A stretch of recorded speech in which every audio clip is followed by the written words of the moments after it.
Welcome back here with Goldberg. Today we're going to be talking about The Free Agent Lifestyle by Coach Greg Adams, what I thought about the read.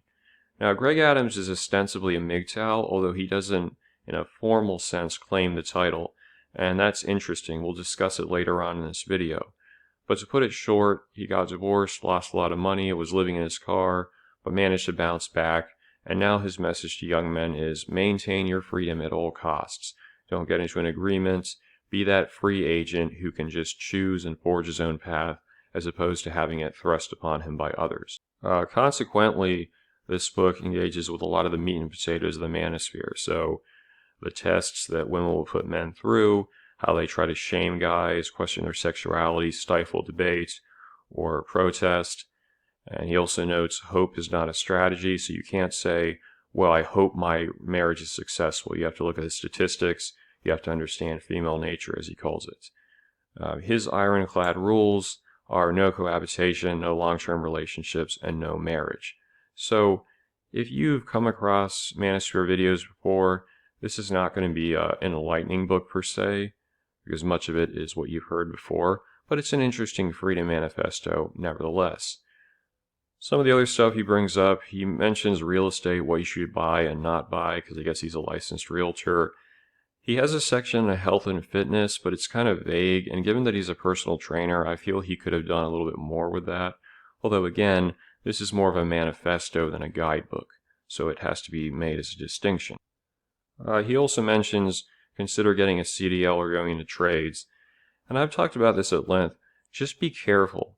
A lot of people will tell you, oh yeah, CDL is a great career, but you also have to remember you're sitting down for hours at a time. What does that do to your circulation? You're usually going to end up eating junk food if you're a trucker, just because unless you have a way of refrigerating organic stuff, you're going to be getting a lot of those sugary or salty snacks. And I don't mean at the truck stop, LOL, but that's horrible. But it is one of those things, these careers can be good, but they have downsides, and you don't always hear about the downsides. With trades, yes, you can make good money. You can start your own company. That's what you should do.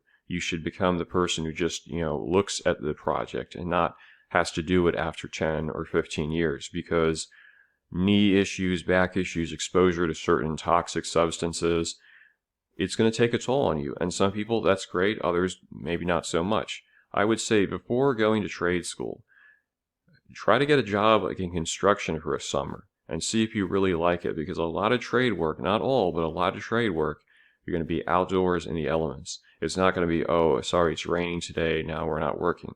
Or, oh, it's snowing, we're not working.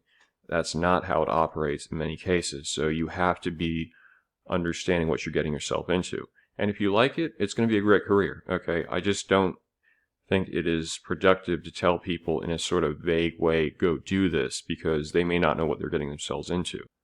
Now, one of the primary things that Greg Adams talks about is get your money right, be healthy, in shape, and then women will come to you. So this is the whole argument of essentially you're the prize, you're the magnet for women, as opposed to them being what you chase and simp after.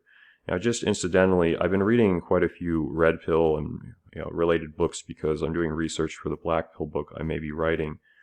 So I recently read this by Troy Francis, and he disagrees with that. He says you can be in shape, you can have your money right, but if you are not a celebrity, women are not going to chase you.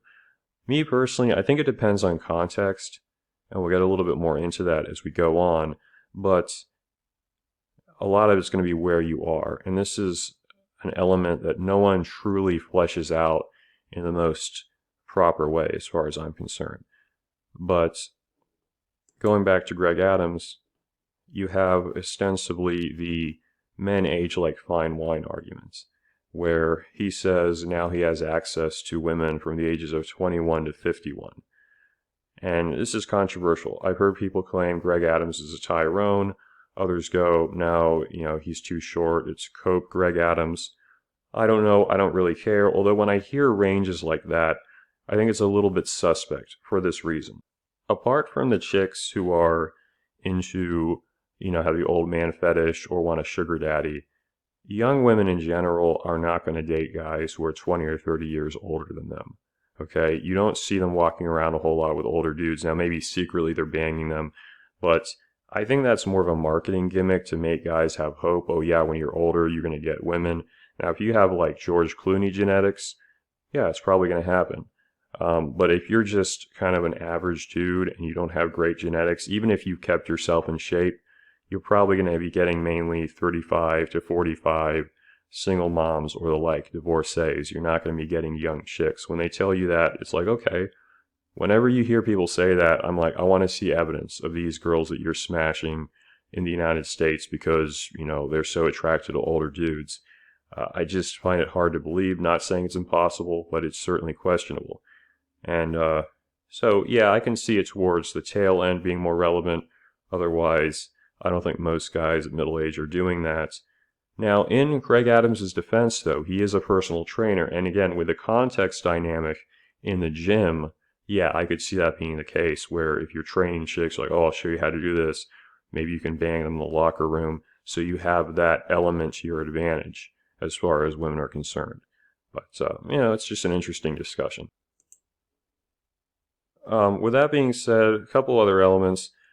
I really encourage guys, if they're going to write a book, if you don't want to do the editing yourself, consider just going on a Fiverr and getting a proofreader, because there are some elements, like in the section on a race, and they don't change the message of the book, but it's like pure bread, as in Pepperidge Farm bread, race trader, like you're trading stocks. Little stuff like that should be corrected before publication, but it's not a big deal. And I will just, going back to the original thing I talked about at the beginning of the video, I think Greg Adams has a very positive message. Maybe it's because he was a coach and he has to motivate. He's not like a lot of the people who overtly claim to be MGTOW or obsessed with the MGTOW community, the MGTOW, ideology.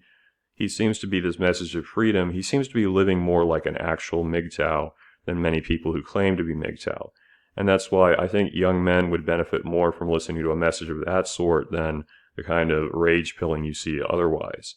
So I do recommend this book. Like I said, it's not going to teach you anything you don't know, but if you're new to the Manosphere, it'll definitely be, oh, cool, this is stuff that at the age of 15, it's a short book, it'd be good to have, and just to kind of square you with reality and say, maybe I shouldn't necessarily make this decision, maybe I should have a little bit more skepticism about a long-term relationship or a marriage.